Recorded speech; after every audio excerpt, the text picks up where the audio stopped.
ಕಟ್ಟಲಿಲ್ಲ ಅವರು. ಯಾತಕ್ಕಾಗಿ ಈ ಸ್ವಯಂ ಸೇವಕ ಸಂಘವನ್ನ ಕಟ್ಟಿದ್ರಪ್ಪ ಅಂತಂದ್ರೆ, ನಮ್ಮ ದೇಶ, ನಮ್ಮ ಸಂಸ್ಕೃತಿ, ನಮ್ಮ ಧರ್ಮ ಎಲ್ಲೋ ಮರೆಮಾಚಿ ಹೊಂಟಾಗ ಆ ಸುಭದ್ರವಾಗಿ ಕಟ್ಟುವಂತ ಯುವಕರನ್ನ ಒಂದೆಡೆ ಸೇರಿಸಿ ಕಟ್ಟಿದ್ದು RSS ಎನ್ನುವಂಥದ್ದು ತಾವು ತಿಳ್ಕೊಳ್ಬೇಕಾಗ್ತದೆ. ಈ ಸಂದರ್ಭದಲ್ಲಿ ಒಂದು ಬಹಳ ಜನ ಪ್ರಶ್ನೆ ಮಾಡ್ತಾರ, RSS ಏನು ಕೊಟ್ಟಿದೆ ಅನ್ನೋದಕ್ಕಿಂತ ಏನು ಕೊಟ್ಟಿಲ್ಲ ಹೇಳಿ. RSS ಏನು ಕೊಟ್ಟಿದೆ ಅನ್ನೋದಕ್ಕಿಂತ ಏನು ಕೊಟ್ಟಿಲ್ಲ ಹೇಳಿ ವಿಚಾರ ಮಾಡ್ರಿ. ತಮಿಳುನಾಡಿನಲ್ಲಿ ಸುನಾಮಿ, ಸುಂಟ್ರ ಗಾಳಿ ಇದ್ದಂತ ಅವಘಡ ಆದಂತ ಸಂದರ್ಭದೊಳಗಡೆ ನಿಂತ್ಕೊಂಡಿದ್ದ RSS, ಹೌದಿಲ್ಲ. ಆಮೇಲೆ ಉತ್ತರ ಕಾಶಿಯಲ್ಲಿ ಭೂಕಂಪ ಆದಂತ ಸಂದರ್ಭದೊಳಗಡೆ ನಿಂತುಕೊಂಡಿದ್ದ RSS, ಕೊರೋನಾ ಸಂದರ್ಭದಲ್ಲಿ ನಿಂತುಕೊಂಡಿದ್ದ RSS, ನೆರೆ ಹಾವಳಿ ಆದಂತ ಸಂದರ್ಭದಲ್ಲಿ ಕೂಡ ನಿಂತುಕೊಂಡಿದ್ದ RSS. ನಾನೆಲ್ಲ ಒಂದು ಈ RSS ಬಗ್ಗೆ ತಿಳ್ಕೊಳ್ತಾ ಇದ್ದೆ. ತಿಳ್ಕೊಳ್ಬೇಕಾದಂತ ಸಂದರ್ಭಗಳಲ್ಲಿ ಎಲ್ಲವನ್ನು 100 ವರ್ಷದ ಇತಿಹಾಸವನ್ನ ತೆಗೆದು ನೋಡಿದ್ರು ಕೂಡ ಈ RSS ಸಂಘದಿಂದ ಒಬ್ಬ ವ್ಯಕ್ತಿನೂ ಕೂಡ ಸಮಾಜವನ್ನ ಘಾತಕರಾಗಿ ಹುಟ್ಟಿಲ್ಲ, ಬದಲಾಗಿ ಸಮಾಜವನ್ನು ಉದ್ಧಾರ ಮಾಡುವಂತ ಹುಟ್ಟಾರೆ ಎನ್ನುವಂಥದ್ದನ್ನ ಹೇಳಕ್ ಇಷ್ಟಪಡ್ತೀನಿ. ನಾನು ಒಂದು ಮಾತು ಹೇಳಕ್ ಇಷ್ಟಪಡ್ತೀನಿ.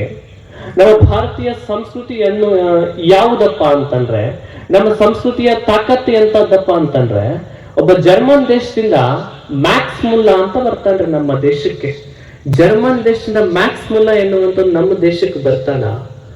ನಮ್ಮ ದೇಶಕ್ಕೆ ಬಂದಂತ ಸಂದರ್ಭದೊಳಗಡೆ ಅವನ್ ಏನ್ ಮಾಡ್ತಾನ್ರಿ, ನಮ್ಮ ದೇಶದ ಸಂಸ್ಕೃತಿಯನ್ನ, ನಮ್ಮ ದೇಶದ ಆಚಾರ ವಿಚಾರಗಳನ್ನ ಅಧ್ಯಯನ ಮಾಡ್ಕೊಂತ ಹೋಗ್ತಾನೆ.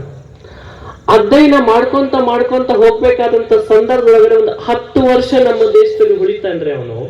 ಉಳಿದು ನಮ್ಮ ಮೂಲ ಭಾಷೆ ಆಗಿರ್ತಕ್ಕಂಥ ಸಂಸ್ಕೃತ ಭಾಷೆಯನ್ನು ಕೂಡ ಅವನು ಕಲ್ಕೊಂತಾನೆ. ಕಲ್ತ ಮೇಲೆ ದೇಶದ ಎಲ್ಲ ಆಚಾರ ವಿಚಾರವನ್ನ, ಸಂಸ್ಕೃತಿಯನ್ನು ಎಲ್ಲವನ್ನು ತಿಳ್ಕೊಂಡ ಮೇಲೆ ಮರಳಿ ತನ್ನ ಜರ್ಮನ್ ದೇಶಕ್ಕೆ ಹೋಗ್ತಾ ಇರ್ತಾನೆ. ಹೋಗ್ಬೇಕಾದಂತ ಸಂದರ್ಭದೊಳಗಡೆ ವಿಮಾನಕ್ಕೆ ಹೋಗ್ಬೇಕಾದಂತ ಸಂದರ್ಭದೊಳಗಡೆ ಏರ್ಪೋರ್ಟಿಗೆ ಹೋಗ್ಬೇಕಾದ್ರೆ ಅವನ ಹೆಸರು ಲೀಸ್ಟ್ ಎಲ್ಲ ಕೇಳ್ತಾರೆ. ಕೇಳಬೇಕಾದಂತ ಸಂದರ್ಭದೊಳಗಡೆ ಅವನ ಲೀಸ್ಟ್ ಅಲ್ಲಿ ಅವನ ಹೆಸರು ಬರ್ದಿರ್ತಾರೆ. ಏನಂತಂದ್ರೆ ಮ್ಯಾಕ್ಸ್ ಮುಲ್ಲಾ ಅಂತ ಬರ್ದಿರ್ತಾರೆ. ಅದನ್ನ ನೋಡಿ ಅವನು ಆ ಹೆಸರಿನ ಮೇಲೆ ಗೆರೆ ಎಳೆದು ಬರಿತಾನೆ, ನಾ ಇನ್ಮೇಗಿಂದ ಮೋಕ್ಷ ಮೂಲ ಅಂತೇಳಿ ಮ್ಯಾಕ್ಸ್ ಮುಲ್ಲಾ ಆಗಿರ್ತಕ್ಕಂಥ ಜರ್ಮನ್ ದೇಶದ ಒಬ್ಬ ಜ್ಞಾನಿ ನಮ್ಮ ದೇಶಕ್ಕೆ ಕೇವಲ 10 ವರ್ಷ ಇದ್ದಿದ್ದಕ್ಕ ಮೋಕ್ಷ ಮೂಲಾಗಿ ಬದಲಾಗ್ತಾನೆ ಅಂತಂದ್ರೆ ನಮ್ಮ ಭಾರತ ದೇಶದ ಸಂಸ್ಕೃತಿಯ ತಾಕತ್ತೆ ಅಂತದ್ದು ನಾವು ಗಮನಿಸ್ಬೇಕಲ್ಲ. ನಾವು ಹೆಂಗ್ ಆಗಕತ್ತೀವಿ ಅಂತಂದ್ರೆ, ಇಲ್ಲಿರ್ತಕ್ಕಂಥ ಫಕೀರಪ್ಪ ಹೋಗಿ ಇನ್ನೊಂದ್ ದೇಶ ಹೋಗಿ ಪೀಟರ್ ಆಗಿ ಬರಕತ್ತಂದ್ರೆ, ನಾವು ಪಾಶ್ಚಿಮಾತ್ಯ ಸಂಸ್ಕೃತಿಗೆ ನಾವು ಹೋಗ್ತಾ ಇದ್ದೀವಿ ಅಲ್ಲ, ಹೌದಿಲ್ಲ. ಅವರು ನಮ್ಮ ಸಂಸ್ಕೃತಿಯನ್ನ ಗೌರವಿಸುವುದಕ್ಕಾಗಿ ನಮ್ಮ ಸಂಸ್ಕೃತಿಯನ್ನು ಮೆಚ್ತಾ ಇದ್ದಾರೆ, ಆದ್ರೆ ನಾವು ಪಾಶ್ಚಿಮಾತ್ಯ ಸಂಸ್ಕೃತಿಯನ್ನು ಮೆಚ್ತಾ ಇದ್ದೀವಲ್ಲ, ಇದು ಆಗ್ಬಾರ್ದಲ್ಲ. ಒಮ್ಮೆ ನೋಡ್ರಿ, ಏಷ್ಯಾ ಖಂಡ ಎನ್ನುವಂಥದ್ದು, ಭಾರತ ದೇಶ ಎನ್ನುವಂಥದ್ದಲ್ಲಿ, ಕರ್ನಾಟಕ ಎನ್ನುವಂತಹ ರಾಜ್ಯದಲ್ಲಿ, ಕೊಪ್ಪಳ ಜಿಲ್ಲೆ ಎನ್ನುವಂತಹ ಜಿಲ್ಲೆಯಲ್ಲಿ, ಕುಷ್ಟಗಿ ತಾಲೂಕಿನಲ್ಲಿ ಒಂದು ಹೂವು ಹರಳಿ ನಿಂತಿತ್ತಂತೆ. ಒಂದು ಗಿಡದಲ್ಲಿ ಒಂದು ಗುಲಾಬಿ ಹೂವು ಹರಳಿ ನಿಂತಿತ್ತಂತ. ಹರಳಿ ನಿಂತಂತ ಸಂದರ್ಭದೊಳಗಡೆ, ಆ ಪುಷ್ಪ ಹರಳಿದಂತ ಸಂದರ್ಭದೊಳಗಡೆ ಒಬ್ಬ ವ್ಯಕ್ತಿ ಬಂದು ಪ್ರಶ್ನೆ ಮಾಡ್ತಾನ, ಇಷ್ಟು ಬಹಳ ಸುಂದರವಾಗಿ ನೀನು ಪುಷ್ಪವನ್ನ ಹರಳಿದ್ದಿ, ನೀನ್ ಬಹಳ ಅಂದ್ರೆ ಬಹಳ ಚಂದ ಕಾಣಕತ್ತಿ, ನಿನ್ನ ಆಸೆ ಏನೈತಂತೇಳಿ ಆ ವ್ಯಕ್ತಿ ಆ ಪುಷ್ಪಕ್ಕೆ ಕೇಳ್ತಾನ, ಗುಲಾಬಿ ಹೂ ಕೇಳ್ತಾನ. ಗುಲಾಬಿ ಹೂ ಅನ್ನತ್ತೆ, ನನಗೆ ಆಸೆ ಅನ್ನುವಂಥದ್ದು ಏನಿಲ್ಲ, ನನಗೆ ಸಾರ್ಥಕತೆ ಆದ್ರೆ ಸಾಕು. ಆಯ್ತು, ಆಸೆ ಅನ್ನುವಂಥದ್ದು ಏನಿಲ್ಲ ಅಂತಂದ್ರೆ ನೀನೇನು ಇಂಜಿನಿಯರ್ ಕೊಳ್ಳಾಗ ಹೋಗ್ಬೇಕಂತ ಮಾಡಿ ಏನು ಇಲ್ಲ ಅನ್ನತ್ತದು ಹೂ.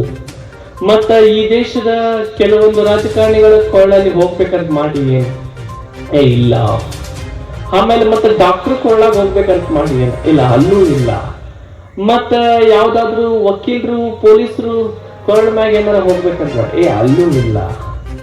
ಮತ್ ನೀ ಎಲ್ಲಿ ಯಾರ ಕೊರಳ ಮೇಲೆ ಹೋಗ್ಬೇಕಂತ ಮಾಡಿ ಅಂದ ತಕ್ಷಣ ಆ ಗುಲಾಬಿ ಹೂ ಅನ್ನುತ್ತೆ, ನೋಡ್ರಿ ನನಗೆ ಡಾಕ್ಟರ್ ಕೊರಳ ಮ್ಯಾಗ, ಇಂಜಿನಿಯರ್ ಕೊರಳ್ನಾಗ, ಪೊಲೀಸ್ ವಕೀಲರ ಕೊರಳಾಗ ಹೋದ್ರೆ ನನಗೆ ಸಾರ್ಥಕ ಆಗುತ್ತಾ ಇಲ್ಲ ಗೊತ್ತಿಲ್ಲ, ಆದ್ರೆ ರಾಷ್ಟ್ರೀಯ ಸ್ವಯಂ ಸೇವಕರ ಎಲ್ಲ ಯುವಕರ ಎದೆಯ ಮೇಲೆ ಹಾರವಾದಾಗ ಮಾತ್ರ ನನ್ನ ಬದುಕು ಸಾರ್ಥಕ ಆಗುತ್ತಾ ಅಂತ ಆ ಹೂ ಹೇಳುತ್ತಂತ್ರಿ.